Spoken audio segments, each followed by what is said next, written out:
जय माता दी दोस्तों, कैसे हो आप सब? ये बताने के लिए कमेंट बॉक्स में जाकर के जय माता दी जरूर लिखिएगा।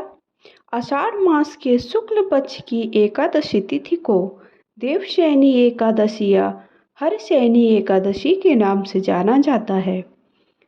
देवशयनी एकादशी अर्थात देवताओं के शयन की एकादशी। इस दिन से भगवान विष्णु सहित सभी देवता योग निद्रा में चले जाते हैं, जबकि भगवान शिव का परिवार जागता रहता है। हिंदू धर्म में इस एकादशी का विशेष महत्व है।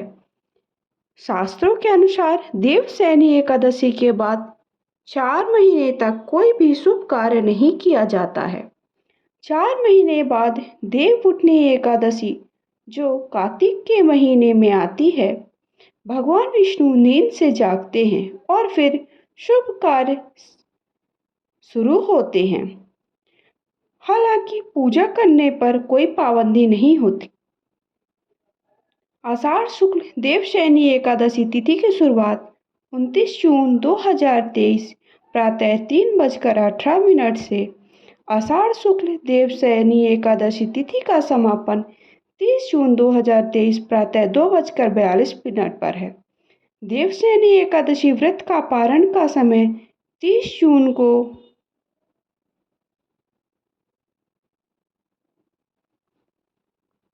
दोपहर 1:48 से शाम 4:36 पर होगा। देवशयनी एकादशी के दिन भगवान विष्णु की पूजा की जाती है। इस दिन सुबह स्नान कर हाथ में जल लेकर व्रत लेने का संकल्प करें। इसके बाद भगवान विष्णु और माता लक्ष्मी को मंदिर में आसन पर बिठाएं। ध्यान रहे कि आसन पर पीले रंग के कपड़े बिछाएं। भगवान विष्णु को चंदन का तिलक लगाएं, फूलों की माला चढ़ाएं और घी का दीपक जलाएं। एकादशी के दिन दान करने से पुण्य की प्राप्ति होती है और सभी मनोकामनाएं पूरी होती हैं, इसलिए समर्थ व इच्छा के अनुसार दान करें। देवशयनी एकादशी पूजा के बाद यह व्रत कथा जरूर सुने।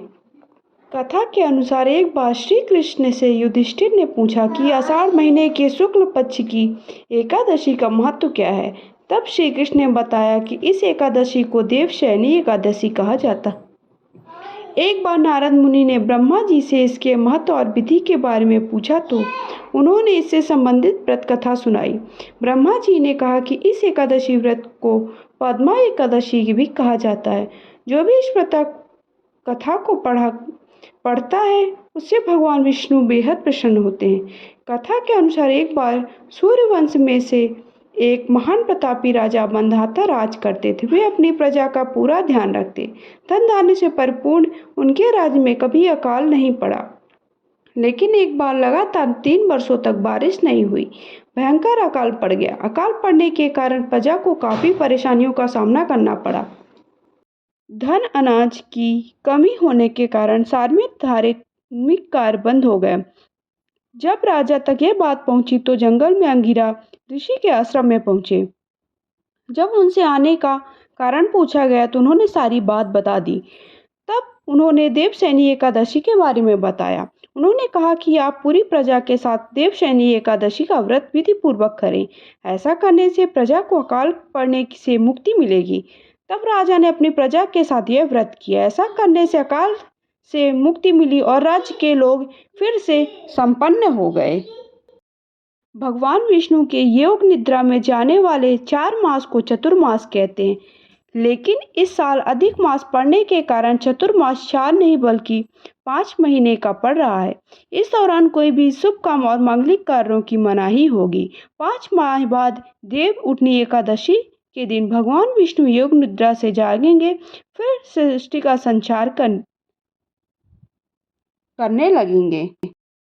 हिंदू धर्म में देवशयनी एकादशी का विशेष महत्व है, क्योंकि इस दिन से अगले 4 मास के लिए भगवान विष्णु योग निद्रा में चले जाएंगे। इसके साथ ही मांगलिक और शुभ कार्यों में पाबंदी लग जाएगी। पूजा अनुष्ठान के अलावा गृह प्रवेश, वाहन, ज्वेलरी खरीदने को मनाही नहीं होती है। देवशयनी एकादशी के दिन भगवान विष्णु की पूजा करने से सारे संकट दूर हो जाते हैं और पापों का नाश हो जाता है। इसके साथ ही मोक्ष की प्राप्ति हुआ करती है।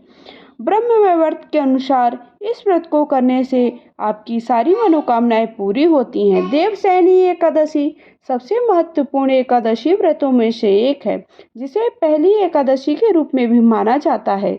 इस एकादशी को पूरी श्रद्धा भाव के साथ जो व्यक्ति व्रत रखता है तो उसे सुख और समृद्धि और शांतिपूर्वक जीवन का आशीर्वाद मिलता है। सांसारिक सुखों को भोगने के बाद वे अंत में मोक्ष को प्राप्त होता है।